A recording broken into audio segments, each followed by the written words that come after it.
Hello friends, welcome to Bangira's cooking channel. ಇವತ್ತು ನಾನು ಕರಾವಳಿ ಸ್ಪೆಷಲ್ ಕೃಷ್ಣ ಜನ್ಮಾಷ್ಟಮಿಗೆ ಮತ್ತು ಇದಕ್ಕೆ ಚೌತಿಗೆ ಎಲ್ಲ ಮಾಡ್ತೇವೆ ನಾವು. ನೋಡಿ, ಕೊಟ್ಟಿಗೆ ಅಂತ ಹೇಳಿ ತುಂಬ ಚೆನ್ನಾಗಿರ್ತದೆ. ಇದು ಮಂಗಳೂರು ಕಡೆ ಎಲ್ಲ ಮಾಡುವಂತಹ ರೆಸಿಪಿ. ನೋಡಿ ಎಷ್ಟು ಚೆನ್ನಾಗಿ ಬಂದಿದೆ. ನೋಡಿ, ತುಂಬ ಸಾಫ್ಟಾಗಿ ತುಂಬ ಸೂಪರಾಗಿ ಬಂದಿದೆ. ನೋಡಿ, ಕಟ್ ಮಾಡಿ ತೋರಿಸ್ತಾ ಇದ್ದೇನೆ. ನೋಡಿ ಎಷ್ಟು ಚೆನ್ನಾಗಿ ಬಂದಿದೆ ಅಂತ ಹೇಳಿ. ಇದು ಮಾಡೋದು ಹೇಗೆ ಅಂತ ತೋರಿಸ್ಕೊಡ್ತೇನೆ. ನಾವು ಸ್ವಲ್ಪ ತುಂಬ ಪ್ರಮಾಣದಲ್ಲಿ ಮಾಡ್ತಾಯಿದ್ದೇವೆ. 7 kg ಅಕ್ಕಿದು 7 kgದು ಮಾಡ್ತಾಯಿದ್ದೇವೆ. ನೋಡಿ,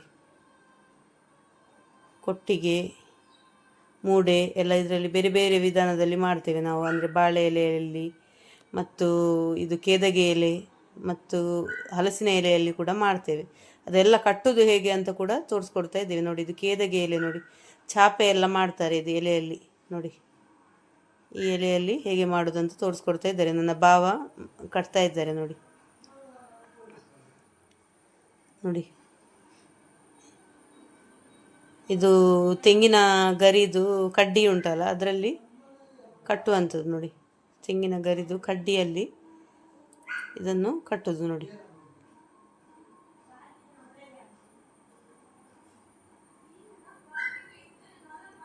ನೋಡಿ ಈ ಥರ ಕಡ್ಡಿಯಲ್ಲಿ ಇದು ಮಾಡ್ತಾ ಬರೋದು. ಇಲ್ಲದ್ರೆ ನೀವು ಇದಕ್ಕೆ ಅಲ್ಲ, ನೀವು ಇದನ್ನೆಲ್ಲ ಮಾಡುವಾಗ, ಈ ಹಲಸಿನ ಎಲೆಯಲ್ಲೆಲ್ಲ ಮಾಡುವಾಗ ನಿಮಗೆ ಟೂತ್ ಪಿಕ್ ಕೂಡ ಯೂಸ್ ಮಾಡ್ಬೋದು. ಟೂತ್ ಪಿಕ್ಕಲ್ಲಿ ಮಾಡ್ಬೋದು. ಒಂದೊಂದು ಟೂತ್ ಪಿಕ್ ಇಟ್ಟರೆ ತುಂಬ ಸುಲಭ ಆಗ್ತದೆ.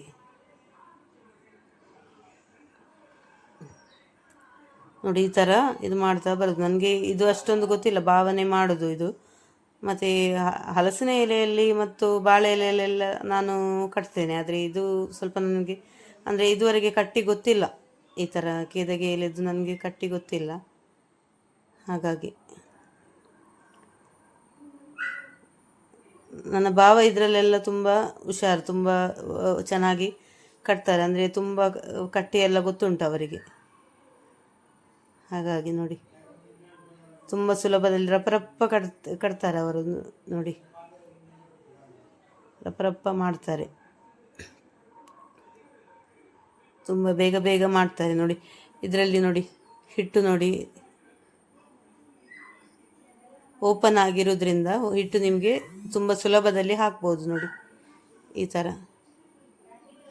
ನೋಡಿ, ಹಲಸಿನ ಎಲೆಯಲ್ಲಿ ನೋಡಿ 4 ಎಲೆ ಯೂಸ್ ಮಾಡಿ ಮಾಡೋದು. ಇದು ಕೂಡ ಹಾಗೆ. ಇದು ಒಮ್ಮೆ ನೀವು ನೋಡಿದರೆ ಉಂಟಲ್ಲ, ತುಂಬ ಸುಲಭದಲ್ಲಿ ಕಟ್ಬೋದು. ನೋಡಿ, 4 ಎಲೆ. ನೋಡಿ, ತೆಂಗಿನ ಗರಿದು ಕಡ್ಡಿಯಿಂದ ಮಾಡೋದು. ಇದು ನಿಮಗೆ ಟೂತ್ ಪಿಕ್ ಕೂಡ ಯೂಸ್ ಮಾಡ್ಬೋದು. ಟೂತ್ ಪಿಕ್ ಆದರೆ ಒಂದು ಮೂಲೆಗೆ ಒಂದು ಕಡ್ಡಿ ಹಾಕಿದರೆ ತುಂಬ ಸುಲಭದಲ್ಲಿ ಮಾಡ್ಬೋದು. ನೋಡಿ, 4 ಸೈಡಲ್ಲಿ ಹೀಗೆ ಹಿಟ್ಟು ನೋಡಿ ಕಡ್ಡಿ ಹಾಕೋದು. ನೋಡಿ, ಕಡ್ಡಿಯಲ್ಲಿ ಕಟ್ಟೋದು. ನೀವು ಒಮ್ಮೆ ಕಟ್ಟುವ ತನಕ ಮತ್ತೆ ನಿಮಗೆ ತುಂಬ ಸುಲಭ ಆಗ್ತದೆ.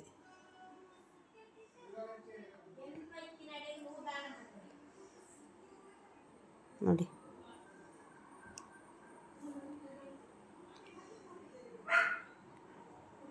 4 ಮೂಲೆಗೆ ಕೂಡ ಕಡ್ಡಿ ಹಾಕ್ತಾ ಇದ್ದಾರೆ. ನೋಡಿ, ನಿಮಗೆ ಇದು ಜಾಗ್ರತೆ, ಎಲೆ ಉಂಟಲ್ಲ ತೂತಾಗದಾಗೆ ನೋಡಬೇಕು. ಇಲ್ಲದ ತೂತಾದರೆ ಉಂಟಲ್ಲ ಹಿಟ್ಟೆಲ್ಲ ಸೋರ್ತದೆ. ನೋಡಿ, ಈ ಥರ ಇಲ್ಲಿ ಜಾಯಿಂಟ್ ನೋಡಿ, ಜಾಯಿಂಟ್ ಕೂಡ ಉಂಟಲ್ಲ, ನೀವು ಈಗ ಜೋಡಿಸುವಾಗ ಜಾಯಿಂಟಲ್ಲಿ ತೂತಿರಬಾರ್ದು. ಸ್ವಲ್ಪ ನೋಡಬೇಕು ಹಾಕುವಾಗ ಜಾಯಿಂಟ್ ಎಲ್ಲ ಕರೆಕ್ಟ್ ಉಂಟಾ ಅಂತೇಳಿ. ಇಲ್ಲದ ತೂತಿದ್ರೆ ಹಿಟ್ಟು ಹೋಗುವ ಚಾನ್ಸ್ ಇರ್ತದೆ. ನೋಡಿ, ಈ ಥರ ಜೋಡಿಸ್ತಾ ಬರೋದು. ನೋಡಿ, 4 ಮೂಲೆ ಕೂಡ ಈಗ ಜಾಯಿಂಟ್ ಮಾಡುವಾಗ ನೋಡಬೇಕು, ಅಲ್ಲಿ ಇದು ಸೋರ್ತದ ನೋಡಬೇಕು.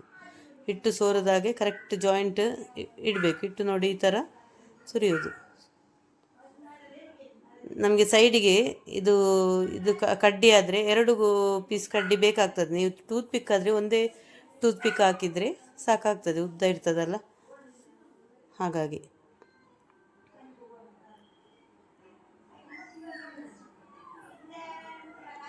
ಎಲೆ ದೊಡ್ಡದಿದ್ದರೆ ಉಂಟಲ್ಲ, ನಿಮಗೆ ಸ್ವಲ್ಪ ಹಿಟ್ಟು ಕೂಡ ಜಾಸ್ತಿ ಹಿಡಿತದೆ. ಸಣ್ಣದಾದರೆ ಹಿಟ್ಟು ಕಮ್ಮಿ ಹಿಡಿತದೆ. ಅದಕ್ಕಾಗಿ ಎಲೆ ದೊಡ್ಡದಾದರೆ ಒಳ್ಳೆಯದು. ಆದರೆ ನಿಮಗೆ ಉಂಟಲ್ಲ, ಈಗ ನೀವು ಸ್ಟೀಮರಲ್ಲೆಲ್ಲ ಇಡುವಾಗ ಇದು ಈ ಎಲೆಕ್ಕಿಂತ, ನಿಮ್ಮದು ಹಲಸಿನ ಎಲೆಕ್ಕಿಂತ ಬಾಳೆ ಎಲೆ ತುಂಬ ಇದು ಅಂತ ಹೇಳ್ತೇನೆ ನಾನು. ಅಂದರೆ ತುಂಬ ಹಿಡಿತದೆ ಸ್ಟೀಮರಲ್ಲಿ ಇಡಲಿಕ್ಕೆ. ಇದು ತುಂಬ ಇಡಲಿಕ್ಕೆ ಆಗೋದಿಲ್ಲ, ಮೇಲೆ ತುಂಬ ಇಡಲಿಕ್ಕೆ ಆಗೋದಿಲ್ಲ ಹಲಸಿನ ಎಲೆದಾದರೆ. ಹಾಗಾಗಿ ನಾನು ಇದಾದರೆ ಉಂಟು, ಅದಕ್ಕೆ ಸ್ವಲ್ಪ ಮಾಡುವವರಿಗೆ ಒಳ್ಳೆಯದು. ಈಗ ಮನೆಯಲ್ಲಿ ಸ್ವಲ್ಪ ಜನ ಇರೋದಾದರೆ ಇದು ಹಲಸಿನ ಎಲೆ ಒಳ್ಳೆಯದು ಮಾಡ್ಬೋದು. ಆದರೆ ತುಂಬ ಎಲ್ಲ ಮಾಡುವಾಗ ಅಂದರೆ ಸ್ಟೀಮರಲ್ಲಿ ತುಂಬ ಇಡಲಿಕ್ಕೆ ಹಿಡಿಯುವುದಿಲ್ಲ. ಅದಕ್ಕಾಗಿ ನೋಡಿ ಈ ಥರ ಇದರ ತುದಿ ಎಲ್ಲ ಕಟ್ ಮಾಡೋದು ನೋಡಿ, ಒಂದು ತುದಿ ಮಾತ್ರ ಇಡಲಿಕ್ಕೆ, ಆಗ ನಮಗೆ ಹಿಟ್ಟು ಒಯ್ಲಿಕ್ಕೆ ಸುಲಭ ಆಗ್ತದಲ್ಲ. ಅದಕ್ಕಾಗಿ ಎಲೆ ಎಲ್ಲ ಚೆಂದ ಮಾಡಿ ಕ್ಲೀನ್ ಮಾಡಬೇಕು. ಫಸ್ಟ್ ನಾವು ಯೂಸ್ ಮಾಡುವಾಗ ತೊಳೆದೆಲ್ಲ ಒರೆಸಿ ಎಲ್ಲ ಇಡಬೇಕು. ಡ್ರೈ ಬಟ್ಟೆಯಲ್ಲಿ ಒರೆಸಿ ಎಲ್ಲ ಇಡಬೇಕು. ನೋಡಿ ಈ ಥರ ನೋಡಿ. ಈಗ ನೋಡಿ ಅತ್ತೆ ಬಾಳೆ ಎಲೆದು ಮಾಡ್ತಾ ಇದ್ದಾರೆ ನೋಡಿ. ಬಾಳೆ ಎಲೆ ಎಲ್ಲ ಬಾಡಿಸಿ ಇಟ್ಕೊಂಡಿದ್ದಾರೆ ನೋಡಿ. ಇಷ್ಟುದ್ದ ಎಲೆ ಬೇಕು ಮಾಡೋದಾದರೆ ನೋಡಿ. ಈ ಥರ ರೋಲ್ ಮಾಡೋದು ನೋಡಿ. ರೋಲ್ ಮಾಡಿಕೊಂಡು ತುದಿಯಿಂದ ಜಾಯಿಂಟ್ ಮಾಡಿ ಅದಕ್ಕೆ ಅದನ್ನು ಕಟ್ಟುದು. ಇದು ಕೂಡ ತುಂಬ ಸುಲಭ ಮಾಡೋದು. ಇದು ಬಾಳೆ ಎಲೆ ಎಲ್ಲ ಉಂಟಲ್ಲ ತುಂಬ ಸುಲಭ, ಅಂದರೆ ನನಗೆ ಸುಲಭ ಅಂತ ಅನಿಸ್ತದೆ, ಮತ್ತು ಗೊತ್ತಿಲ್ಲ. ಬಾಳೆ ಎಲೆ ತುಂಬ ಸುಲಭ ಕಟ್ಟುದು ನೋಡಿ. ಈ ಬೇಗ ಬೇಗ ನಮಗೆ ಮಾಡಿ ಹಾಕ್ಬೋದು, ಹಿಟ್ಟು ಹಾಕ್ಬೋದು ನೋಡಿ. ಈ ಥರ ನೋಡಿ ಅದರದ್ದೇ ದಾರದಿಂದ ಕಟ್ಟುದು ನೋಡಿ. ಇದರಲ್ಲಿ ನಿಮಗೆ ತುಂಬ ಹಿಟ್ಟು ಹಾಕ್ಬೋದು ನಿಮಗೆ. ಮತ್ತು ಬಾಳೆ ಎಲೆ ಹೆಚ್ಚಾಗಿ ಸಿಗ್ತದಲ್ಲ, ಹಾಗಾಗಿ ನಿಮಗೆ ಧಾರಾಳವಾಗಿ ಮಾಡ್ಬೋದು. ತುಂಬ ಆಗ್ತದೆ ಇದೆ ತುಂಬ ಮಾಡುವಾಗ ಎಲ್ಲ ಬಾಳೆ ಎಲೆ ಆದರೆ ಬೆಸ್ಟ್ ನೋಡಿ. ಇನ್ನೊಂದು ಭಾವ ತೋರಿಸ್ತಿದ್ದಾರೆ. ಇದೊಂದು ಸುಲಭ ವಿಧಾನ, ಹೊಸ ವಿಧಾನ ನೋಡಿ. ಈ ಥರ ನೋಡಿ ರೌಂಡ್ ಇದೇನಾದರೂ ಇದ್ದರೆ ಪೈಪ್ ಯೂಸ್ ಮಾಡ್ತಾ ಇದ್ದಾರೆ. ಒಂದು ಪೈಪಿದು ಪೀಸನ್ನು ಯೂಸ್ ಮಾಡ್ಕೊತಾ ಇದ್ದಾರೆ ನೋಡಿ. ಈ ಥರ ರೋಲ್ ಮಾಡೋದು, ರೋಲ್ ಮಾಡಿ ತುದಿಯಿಂದ ನೋಡಿ ಈ ಥರ ಕಟ್ಟುದು ನೋಡಿ. ಇದು ತುಂಬ ಸುಲಭ, ಯಾರಿಗೆ ಕೂಡ ಮಾಡ್ಬೋದು ನೋಡಿ. ತುಂಬ ಸುಲಭ, ಈಸಿ ಅಲ್ವಾ ಮಾಡೋದು ನೋಡಿ. ತುಂಬ ಸುಲಭದಲ್ಲಿ ಮಾಡ್ಬೋದು. ಯಾರಿಗೆ ಕೂಡ ಗೊತ್ತಿಲ್ಲದಿದ್ದರೆ ಕೂಡ ಉಂಟಲ್ಲ, ಫಸ್ಟ್ ಕಲಿಯುವವರಿಗೆಲ್ಲ ಈ ಥರ ಮಾಡ್ಬೋದು ನೋಡಿ. ತುಂಬ ಈಸಿ, ಹೊಸ ವಿಧಾನ, ನನ್ನ ಭಾವನೆ ಕಂಡುಹಿಡ್ದಂಥ ಹೊಸ ವಿಧಾನ ನೋಡಿ. ತುಂಬ ಸ್ವಲ್ಪ ತೋರದು ಇದಾದರೆ ಏನಾದರೂ ಸಿಕ್ಕಿದರೆ ಪೈಪ್ ನೋಡಿ. ಇದು ಸ್ವಲ್ಪ ಸಪುರ ಉಂಟು, ಸ್ವಲ್ಪ ತೋರದ್ದು ಏನಾದರೂ ಸಿಕ್ಕಿದರೆ ನಿಮಗೆ ಇನ್ನೂ ಕೂಡ ಸ್ವಲ್ಪ ಅಗಾಲದಲ್ಲಿ ಬರ್ತದೆ. ನಿಮಗೆ ಹಿಟ್ಟು ಇನ್ನೂ ಕೂಡ ಸ್ವಲ್ಪ ಜಾಸ್ತಿ ಹಿಡಿತದೆ ನೋಡಿ. ನೋಡಿ ಈ ಥರ ನೋಡಿ ಕಟ್ಟುದು ನೋಡಿ. ಕಟ್ಟಿದರೆ ನಿಮಗೆ ಹಿಟ್ಟು ಹಾಕಲಿಕ್ಕೆ ಶೇಪ್ ಕೂಡ ತುಂಬ ಚೆನ್ನಾಗಿ ಬರ್ತದೆ ನೋಡಿ. ಈ ಥರ ಕರೆಕ್ಟಾಗಿ ಒಂದೇ ಥರ ಬರ್ತದೆ ಶೇಪು ನೋಡಿ. ಇದು ತುದಿಯಲ್ಲೆಲ್ಲ ನೋಡಿ ಇದು ಕಟ್ ಮಾಡಬೇಕು. ಈ ಥರ ದಾರ ಟೈಪ್ ಎಲ್ಲ ಉಂಟಲ್ಲ, ಅದೆಲ್ಲ ಕಟ್ ಮಾಡಿದರೆ ಆಯಿತು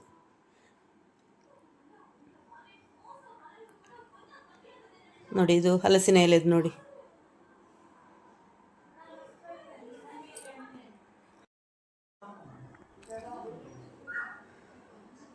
ನೋಡಿ ಎಲ್ಲ ರೆಡಿ ಮಾಡಿ ಇಟ್ಟಿದ್ದೇವೆ ನೋಡಿ.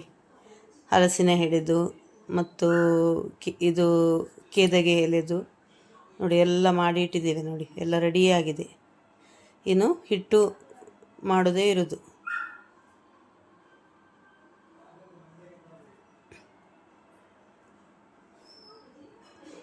ನೋಡಿ. ಎಷ್ಟು ಚೆನ್ನಾಗಿ ಬಂದಿದೆ ನೋಡಿ. ಇದೆಲ್ಲ ಚೆನ್ನಾಗಿ ಉಂಟಲ್ಲ. ನೀವು ಕ್ಲೀನ್ ಮಾಡಿ ಎಲೆ ಎಲ್ಲ ಚೆನ್ನಾಗಿ ಕ್ಲೀನ್ ಮಾಡಿ ಕಟ್ಟಬೇಕು. ನೀವು ಅಂಗಡಿಯಿಂದ ಎಲ್ಲ ತರುವುದಾದರೆ ಇದು ತಂದ ಮೇಲೆ ಕೂಡ ತೊಳಿಬೇಕು, ಚೆನ್ನಾಗಿ ತೊಳಿಬೇಕು. ನಾವೀಗ ಕಟ್ಟುವಾಗವೇ ತೊಳೆದೆಲ್ಲ ಕಟ್ಟುದಲ್ಲ ಮನೆಯಲ್ಲೇ ಮಾಡುವಾಗ. ಈಗ ಶಾಪಲ್ಲಿ ಈಗ ಅವೈಲೇಬಲ್ ಆಗಿ ಇರ್ತದೆ, ಈಗ ಸಿಗ್ತದೆ. ಈ ಕೃಷ್ಣ ಜನ್ಮಾಷ್ಟಮಿ ಟೈಮಲ್ಲೆಲ್ಲ ಹೆಚ್ಚಾಗಿ ಸಿಗ್ತದೆ. ಕ್ಲೀನ್ ಮಾಡಬೇಕು ನೋಡಿ. ಬಾಳೆ ಎಲೆ ಕೂಡ ಎಲ್ಲ ರೆಡಿಯಾಗಿ ಉಂಟು ನೋಡಿ. ಮಾಡಿ ಎಲ್ಲ ರೆಡಿ ಉಂಟು.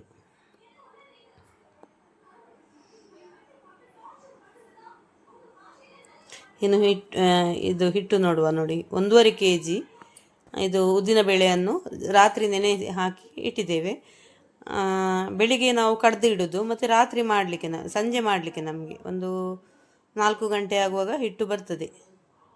ಒಂದು 10 ಗಂಟೆ ಆಗುವಾಗ ಇದು ಕಡಿತಾ ಇದ್ದೇವೆ. ಬೆಳಿಗ್ಗೆ 10 ಗಂಟೆ ಆಗುವಾಗ ನೋಡಿ. ಇದು ಉದ್ದಿನ ಬೇಳೆ ನೋಡಿ. ಇದಕ್ಕೆ ನೀರು ಹಾಕಿ ಒಳ್ಳೆ ಫೈನಾಗಿ ರುಬ್ಕೊಳ್ಬೇಕು, ಫೈನ್ ಪೇಸ್ಟ್ ಆಗಬೇಕು. ನೀರು ಕೂಡ ತುಂಬ ಹಾಕಬಾರ್ದು, ಯಾಕಂದರೆ ನಿಮಗೆ ಮತ್ತೆ ಕನ್ಸಿಸ್ಟೆನ್ಸಿ ನೋಡಿ ಬೇಕಿದ್ರೆ ನೀರು ಹಾಕ್ಬೋದು. ಯಾಕಂದರೆ ಇದಕ್ಕೆ ಸ್ವಲ್ಪ ಹಿಟ್ಟು ಸ್ವಲ್ಪ ದಪ್ಪನೇ ಬೇಕು. ನೀರಾಗಿದ್ದರೆ ಕುಟ್ಟಿಗೆ ಕರೆಕ್ಟ್ ಆಗೋದಿಲ್ಲ. ಅದಕ್ಕಾಗಿ ಹಿಟ್ಟು ಚೆನ್ನಾಗಿ ನುಣ್ಣಗೆ ರುಬ್ಕೊಳ್ಬೇಕು. ಇಷ್ಟು ನುಣ್ಣಗೆ ರುಬ್ತಿರಲ್ಲ ನೀವು ಅಷ್ಟು ಚೆನ್ನಾಗಿ ಬರ್ತದೆ. ದೊಡ್ಡ ಪಾತ್ರೆಯಲ್ಲಿ ಹಾಕ್ತಾ ಇದ್ದೇವೆ ಹಿಟ್ಟನ್ನು, ಅಂದರೆ ಅದು ಫರ್ಮೆಂಟೇಷನ್ಗೆ ಸಹ ಇಡಲಿಕ್ಕೆ ಉಂಟಲ್ಲ, ಅದಕ್ಕಾಗಿ ಪಾತ್ರೆ ದೊಡ್ಡದೇ ತಗೊಂಡಿದ್ದೇವೆ ನೋಡಿ. 1.5 kg ಉದ್ದಿನಬೇಳೆ, 1.5 kg ಉದ್ದಿನಬೇಳೆಗೆ ಅಕ್ಕಿ ಒಂದು 5.5 kg ಅಷ್ಟು ಅಕ್ಕಿ ಯೂಸ್ ಮಾಡ್ತಾ ಇದ್ದೇವೆ. ಒಟ್ಟಿಗೆ 7 kg ಆಗ್ತದೆ ನೋಡಿ. ನೀರು ಹಾಕಿ 2ನೇ ಸರಿ ಉದ್ದಿನಬೇಳೆಯನ್ನು ಮತ್ತೆ ರುಬ್ಕೊಳ್ತಾ ಇದ್ದೇವೆ ನೋಡಿ.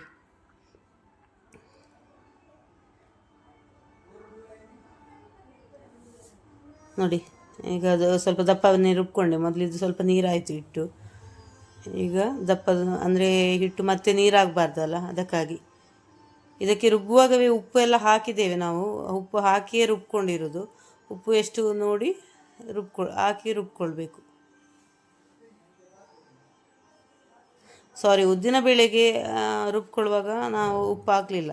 ಅಕ್ಕಿ ರುಬ್ಬುವಾಗ ಉಪ್ಪು ಹಾಕಿಯೇ ರುಬ್ಕೊಂಡಿರೋದು ನೋಡಿ. ಅಕ್ಕಿ ನೋಡಿ 5.5 kg ಅಕ್ಕಿ. ಇದು ಎದುರು ಬೆಳ್ತಿಗೆ ಅಂತ ಹೇಳ್ತೇವೆ ನಾವು. ಇದು ಕೊಟ್ಟಿಗೆ ಮೂಡೆ ಎಲ್ಲ ನಾವು ಇದರಲ್ಲೇ ಮಾಡೋದು. ತುಂಬ ಚೆನ್ನಾಗಿ ಬರ್ತದೆ ಇದರಲ್ಲಿ. ಇಲ್ಲಾಂದರೆ ನಿಮಗೆ ಬಾಯ್ಲ್ಡ್ ರೈಸಲ್ಲಿ ಕೂಡ ಮಾಡ್ತೇವೆ ನಾವು, ಆದರೆ ಹೆಚ್ಚಾಗಿ ಇದೇ ಯೂಸ್ ಮಾಡೋದು. ಈ ಅಕ್ಕಿಯಲ್ಲಿ ಆದರೆ ತುಂಬ ಚೆನ್ನಾಗಿ ಬರ್ತದೆ ಅಂತ ಹೇಳಿ ಇದು ಮಾಡೋದು. ಎದುರು ಬೆಳ್ತಿಗೆ ಅಂತ ಹೇಳೋದು ನೋಡಿ. ಇದನ್ನು ಕಲ್ಲಲ್ಲಿ ಹಾಕ್ತಿದ್ದೇವೆ. 3 ಸರಿ ಮಾಡಿ ರುಬ್ಕೊಂಡಿದ್ದೇವೆ ನಾವು. ಯಾಕಂದರೆ ಒಂದು ಸರಿ ಆಗೋದಿಲ್ಲ ಇಷ್ಟು ಅಕ್ಕಿ ರುಬ್ಕೊಳ್ಳಿಕ್ಕೆ. ಮತ್ತು ಇದು ಕೂಡ ಅಷ್ಟೇ ಫೈನಾಗಿ ರುಬ್ಕೊಳ್ಳಿಕ್ಕಿಲ್ಲ. ಇದು ಸ್ವಲ್ಪ ತರಿಯಾಗಿ ರುಬ್ಕೊಳ್ಬೇಕು. ಉದ್ದಿನಬೇಳೆ ಚೆನ್ನಾಗಿ ಫೈನಾಗಿ ರುಬ್ಕೊಳ್ಬೇಕು. ಇದು ಉಂಟಲ್ಲ ನಿಮಗೆ ರವೆ ಕನ್ಸಿಸ್ಟೆನ್ಸಿಯಲ್ಲಿ ಇಡಬೇಕು. ಸ್ವಲ್ಪ ತರಿಯಾಗಿ ರುಬ್ಕೊಳ್ಬೇಕು. ಇದು ಉದ್ದಿನಬೇಳೆ ಕಡ್ದ ನೀರನ್ನೇ ನಾನು ಹಾಕ್ತಾ ಇದ್ದೇನೆ. ಹಾಗಾಗಿ ಸ್ವಲ್ಪ ನೀರು ಸ್ವಲ್ಪ ಕಲರ್ ಚೇಂಜ್ ಉಂಟು ನೋಡಿ. ಇದನ್ನು ರುಬ್ಬುವಾಗ ಉಂಟಲ್ಲ, ನಾನು ತೋರಿಸ್ತೇನೆ ನಿಮಗೆ ನೋಡಿ. ಕನ್ಸಿಸ್ಟೆನ್ಸಿ ತೋರಿಸ್ತೇನೆ. ತುಂಬ ಫೈನಾಗಿ ರುಬ್ಕೊಳ್ಳಿಕ್ಕಿಲ್ಲ. ನೀವು ಪುಂಡಿ ಎಲ್ಲ ಮಾಡ್ತೀರಲ್ಲ, ಈ ಮಂಗಳೂರು ಕಡೆ ಪುಂಡಿ ಅಂತ ಹೇಳ್ತೇವೆ ನಾವು. ಕಡುಬು ಎಲ್ಲ ಮಾಡ್ತೇವಲ್ಲ, ಕಡುಬು ಮಾಡುವಾಗ ನೋಡಿ ಒಂದು ತರಿ ಅಂತ ರುಬ್ಕೊಳ್ತೇವೆ. ಅದಕ್ಕಿಂತ ಸ್ವಲ್ಪ ಫೈನ್ ಆಗಬೇಕು ನೋಡಿ. ರವೆ ಕನ್ಸಿಸ್ಟೆನ್ಸಿ ಅಂತ ಹೇಳಿದರೆ ನಿಮಗೆ ಗೊತ್ತಾಗ್ಬೋದು ನೋಡಿ. ಈ ಥರ ಇರಬೇಕು ನೋಡಿ, ತರಿಯಾಗಿ. ತುಂಬ ಫೈನಾಗಿ ರುಬ್ಕೊಳ್ಳಿಕ್ಕಿಲ್ಲ. ಈಗ ಹಿಟ್ಟನ್ನು ತೆಗಿತಾ ಇದ್ದೇವೆ ನೋಡಿ. ಉದ್ದಿನಬೇಳೆ ಎಲ್ಲ ಹಾಕಿದ್ದೇನೆ, ರುಬ್ಬಿ ಹಾಕಿದ್ದೇವಲ್ಲ, ಅದಕ್ಕೆ ಹಾಕ್ತಾ ಇದ್ದೇವೆ ನೋಡಿ ಹಿಟ್ಟನ್ನು. ನೋಡಿ ಈ ಥರ ತರಿಯಾಗಿ ಇರಬೇಕು. ನನ್ನ ಚಾನಲನ್ನು ಸಬ್ಸ್ಕ್ರೈಬ್ ಮಾಡದೆ ನೋಡ್ತಿದ್ರೆ ಸಬ್ಸ್ಕ್ರೈಬ್ ಮಾಡಿ ಫ್ರೆಂಡ್ಸ್. ಲೈಕ್ ಮಾಡಿ, ಶೇರ್ ಮಾಡಿ. ವಿಡಿಯೋವನ್ನು ಆದಷ್ಟು ಸ್ಕಿಪ್ ಮಾಡದೆ ನೋಡಿ.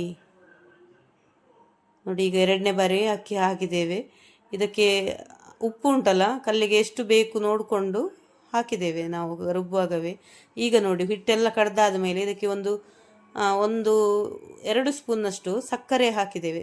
ಸಕ್ಕರೆ ಹಾಕಿ ಚೆನ್ನಾಗಿ ಕಲಿಸ್ತಾ ಇದ್ದಾರೆ ನೋಡಿ. ಇದು ಚೆನ್ನಾಗಿ ಕಲಿಸ್ಬೇಕು. ಫರ್ಮೆಂಟೇಷನ್ ಆಗಲಿಕ್ಕೆ ಉಂಟಲ್ಲ, ತುಂಬ ಚೆನ್ನಾಗಿ ನೀವು ಎಷ್ಟು ಚೆನ್ನಾಗಿ ಕಲಿಸ್ತೀರಿ ಅಷ್ಟು ಚೆನ್ನಾಗಿ ಫರ್ಮೆಂಟೇಷನ್ ಆಗ್ತದೆ ನೋಡಿ.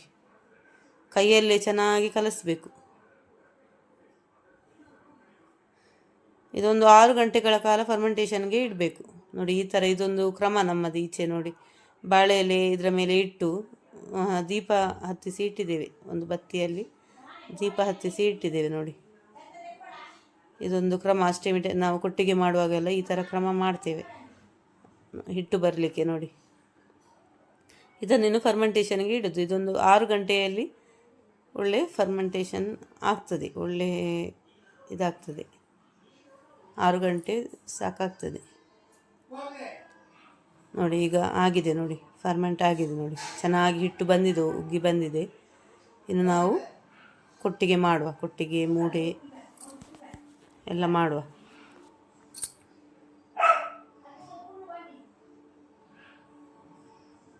ಇದು ಉಂಟಲ್ಲ ಚಟ್ನಿ ಜೊತೆ ತುಂಬ ಚೆನ್ನಾಗಿರ್ತದೆ. ಚಟ್ನಿಗೆ ಮತ್ತು ನೀವೀಗ ಮೊಸರು ಕುಡಿಕೆ ದಿವಸ ಎಲ್ಲ ನಾವು ನಾನ್ ವೆಜ್ ಮಾಡ್ತೇವೆ. ನಾನ್ ವೆಜ್ ಮಾಡುವಾಗ ಇದು ಮಾಡಿದರೆ ಉಂಟಲ್ಲ, ಒಂದು 2-3 ದಿವಸ ತನಕ ನಾನು ಹೇಳ್ತೇನೆ. ಇದರ ಸ್ಪೆಷಾಲಿಟಿ 3 ದಿವಸ ತನಕ ನೀವು ಬಿಸಿ ಮಾಡದೇ ಇಡ್ಬೋದು, ಏನಾಗೋದಿಲ್ಲ, ಹಾಳಾಗೋದಿಲ್ಲ ಇದು. ಈಗ ಪದೇ ಬಿಸಿ ಮಾಡಿ ಇಡಬೇಕಂತ ಇಲ್ಲ. 3 ದಿವಸ ತನಕ ತಿನ್ಬೋದು. ಚಿಕನ್ ಕರಿ ಜೊತೆ ಎಲ್ಲ ಒಳ್ಳೆಯದಾಗ್ತದೆ. ಮಟನ್ ಕರಿ, ಚಿಕನ್ ಕರಿ ಜೊತೆ ಎಲ್ಲ ನೋಡಿ. ಈ ಥರ ಜೋಡಿಸ್ಕೊಂಡು ಇಟ್ಟಿದ್ದೇವೆ ನೋಡಿ. ಸ್ಟೀಮರಲ್ಲಿ ತೊಂದೋರ್ ಅಂತ ಹೇಳ್ತೇವೆ ನಾವು ನೋಡಿ. ಅದಕ್ಕೆ ಹಿಟ್ಟು ಹಾಕ್ತಾ ಇದ್ದೇವೆ. ಇದರ ಅಡಿಯಲ್ಲಿ ನೀರು ಇಟ್ಟಿದ್ದೇವೆ ನಾವು. ನೀರು ಹಾಕಿ ಅದರ ಮೇಲೆ ನೋಡಿ ಈ ಥರ ಹಾಕ್ತಾ ಬರೋದು ನೋಡಿ. ಜೋಡಿಸಿ ಹಿಟ್ಟು ಫುಲ್ ಹಾಕಬಾರ್ದು, ನೀವು ಮುಕ್ಕಾಲು ವಾಸಿ ಹಾಕಬೇಕು, ಸ್ವಲ್ಪ ಜಾಗ ಇಡಬೇಕು. ಯಾಕಂದರೆ ನಿಮಗೆ ಬೆಂದಾಗುವಾಗ ಇನ್ನೂ ಕೂಡ ಮೇಲೆ ಬರ್ತದೆ ಅದು, ಅದಕ್ಕಾಗಿ ಫುಲ್ ಹಿಟ್ಟು ಹಾಕಬಾರ್ದು. ಇದು ನೋಡಿ ಬಾಳೆ ಎಲೆ ಕೂಡ ಇದೆ ಅದೇ ಥರ ಜೋಡಿಸ್ತಾ ಇದ್ದೇವೆ ನೋಡಿ, ಎಲ್ಲ ಜೋಡಿಸಿ ಇಟ್ಟಿದ್ದೇವೆ ನೋಡಿ. ಬಾಳೆ ಎಲೆ ಕೂಡ ಇದರಲ್ಲಿ ಕೂಡ ಹಿಟ್ಟು ಹಾಕ್ತಾ ಬರೋದು. ಹಾಕುವಾಗ ಹಿಟ್ಟು ಫುಲ್ಲಾಗಿ ಹಾಕಬಾರ್ದು. ನಿಮಗೆ ಬೇಕಿದ್ದರೆ ಇದು ಬಾಳೆ ಎಲೆಯಲ್ಲಿ ಮಾಡುವಾಗ ಇದರ ತುದಿ ಕೂಡ ಕಟ್ಬೋದು. ಈ ನೀವು ಚಾಕ್ಲೇಟ್ ಎಲ್ಲ ಕಟ್ತೀರಲ್ಲ ಅದೇ ಥರ ಆಚೆ ಒಂದು ನಾಟ್ ಈಚೆ ಒಂದು ನಾಟ್ ಕಟ್ಟಿ ಇಡ್ಬೋದು. ಆದರೆ ಎಂತ ಗೊತ್ತುಂಟ, ಫುಲ್ ಹಾಕಬಾರ್ದು. ತುದಿಯಲ್ಲಿ ಕೂಡ ನೀವು ಕಟ್ಟುವಾಗ ಕೂಡ ಉಂಟಲ್ಲ, ತುದಿಯಲ್ಲಿ ಕಟ್ಟಬೇಕು. ಇಲ್ಲಾಂದರೆ ನಿಮಗೆ ಹಿಟ್ಟು ಮೇಲೆ ಬರುವಾಗ ನಿಮಗೆ ಇದು ಗಟ್ಟಿಯಾಗುವ ಚಾನ್ಸ್ ಇರ್ತದೆ, ಸಾಫ್ಟಾಗಿ ಬರೋದಿಲ್ಲ. ಅದಕ್ಕಾಗಿ ನಾವು ಇದೇ ಥರ ಓಪನಲ್ಲೇ ಇಡೋದು. ಕೆಲವರು ಕಟ್ತಾರೆ, ಕಟ್ಟಿ ಕೂಡ ಮಾಡ್ಬೋದು. ಆದರೆ ಹಿಟ್ಟು ನೀವು ಜಾಸ್ತಿ ಆದರೆ ಹಾಕಿದ್ದು ಜಾಸ್ತಿ ಆದರೆ ಅದು ಗಟ್ಟಿ ಆಗ್ತದೆ. ಅದಕ್ಕಿಂತ ಈ ಥರ ಓಪನಲ್ಲಿ ಇಟ್ಟರೆ ಏನು ತೊಂದರೆ ಇಲ್ಲ ನೋಡಿ. ಇದೊಂದು ಕಮ್ಮಿ ಅಂದರೂ ಒಂದು 3/4 ಗಂಟೆ ಆದರೂ ಬೇಕು ಬೇಯಲಿಕ್ಕೆ. ನೀರೆಲ್ಲ ಚೆನ್ನಾಗಿ ಕುದೀತಾ ಇದ್ದರೆ ಇಡುವಾಗ ನೀವು 3/4 ಗಂಟೆ ಸಾಕಾಗ್ತದೆ. ಇಲ್ಲಾಂದರೆ ಒಂದು ಗಂಟೆ, ಹೆಚ್ಚಂದರೆ 1 ಗಂಟೆ ಇಡ್ಬೋದು ಬೇಯಲಿಕ್ಕೆ. ನೋಡಿ ಈಗ ಬೆಂದಿದೆ ನೋಡಿ, ರೆಡಿಯಾಗಿದೆ, ತುಂಬ ಸೂಪರಾಗಿ ಬಂದಿದೆ ಫ್ರೆಂಡ್ಸ್. ನಾನು ತೋರಿಸಿದ್ದೇನೆ ಆಲ್ರೆಡಿ ನಿಮಗೆ, ಕಟ್ ಮಾಡಿ ಎಲ್ಲ ತೋರಿಸಿದ್ದೇನೆ ಮೊದಲು. ನೋಡಿ ಎಷ್ಟು ಚೆನ್ನಾಗಿ ಬಂದಿದೆ ಅಂತ ಹೇಳಿ. ನೋಡಿ ರೆಡಿಯಾಗಿದೆ, ನಮ್ಮದು ಕೊಟ್ಟಿಗೆ ರೆಡಿಯಾಗಿದೆ. ಹಲಸಿನ ಎಲೆದು ಮಾತ್ರ ಹಾಕೋದು, ವಿಡಿಯೋ ಹಾಕಲಿಕ್ಕೆ ಆಗಲಿಲ್ಲ ನನಗೆ. ನೋಡಿ ರೆಡಿಯಾಗಿದೆ ಫ್ರೆಂಡ್ಸ್, ನೀವು ಟ್ರೈ ಮಾಡಿ ಒಮ್ಮೆ.